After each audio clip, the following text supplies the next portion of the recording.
इस वीडियो में हम समझेंगे वेव फ्रंट और हाइगन्स प्रिंसिपल।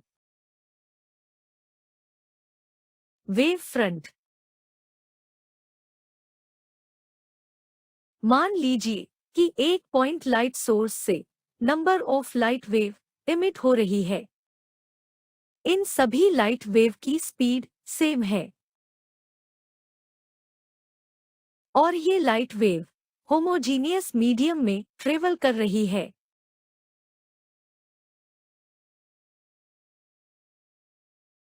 अब मान लीजिए कि टी टाइम बाद हर light wave X distance travel करती है। एक्स डिस्टेंस ट्रेवल करने के बाद हर लाइट वेव मीडियम की किसी पॉइंट को टच करती है। इस पॉइंट को हम लोकस भी कहते हैं।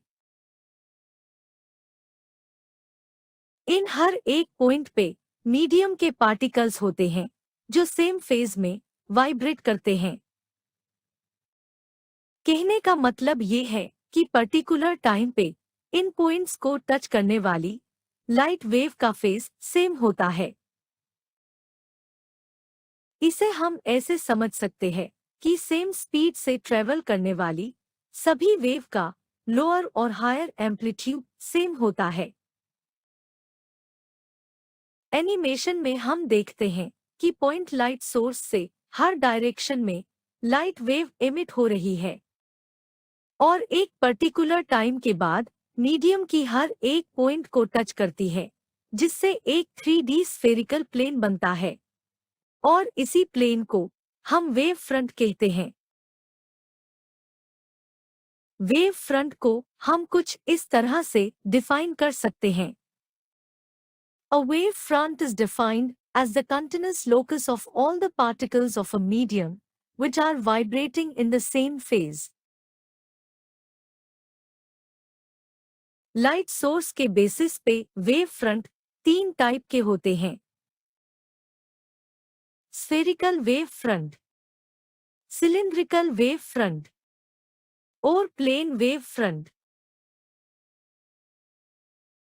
अगर लाइट सोर्स एक पॉइंट सोर्स हो तब जो वेव फ्रंट बनता है उसे स्फेरिकल वेव फ्रंट कहते हैं।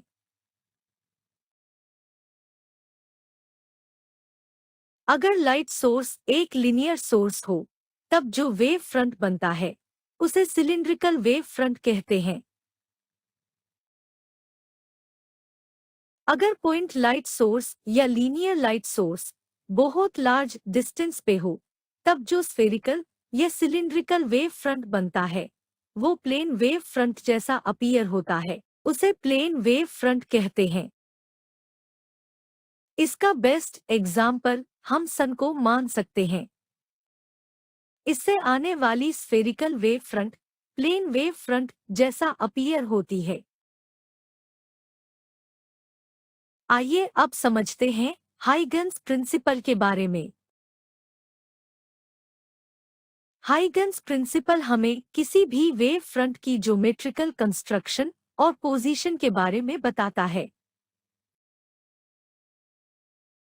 हाइगन्स प्रिंसिपल कहता है कि अगर हमें किसी पर्टिकुलर टाइम पे वेव फ्रंट का शेप पता हो तो हम हाइगन्स प्रिंसिपल का यूज करके किसी टाइम इंटरवल बाद उस वेव फ्रंट का शेप और पोजीशन का पता कर सकते हैं।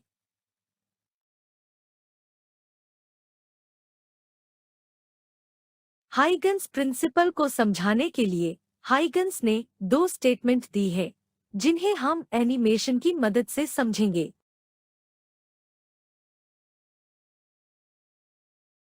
हाइगन्स प्रिंसिपल की पहली स्टेटमेंट कहती है कि किसी भी वेव फ्रंट के सभी पॉइंट एक नए डिस्टरबेंस की तरह एक्ट करते हैं जिन्हें हम सेकेंडरी वेवलेट्स कहते हैं और ये सेकेंडरी वेवलेट्स हर डायरेक्शन में लाइट की स्पीड से ट्रेवल करते हैं।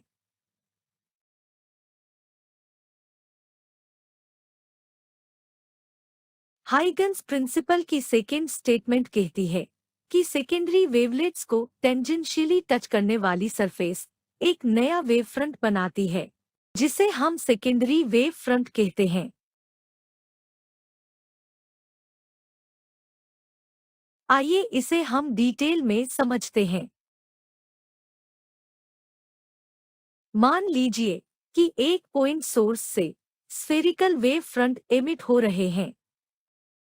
हाइगन्स प्रिंसिपल के अकॉर्डिंग इस वेव फ्रंट का हर एक पॉइंट एक नए डिस्टरबेंस का सोर्स बन जाता है। मतलब हर एक पॉइंट लाइट सोर्स की तरह काम करता है। अब इन हर एक पॉइंट से स्फेरिकल वेव बनते हैं जो हर डायरेक्शन में लाइट की स्पीड से ट्रैवल करते हैं और इन वेव्स को हम वेवलेट्स कहते हैं। अब मान लेते हैं कि initially time t equal to 0 पे इन स्फेरिकल वेव्स का रेडियस 0 है।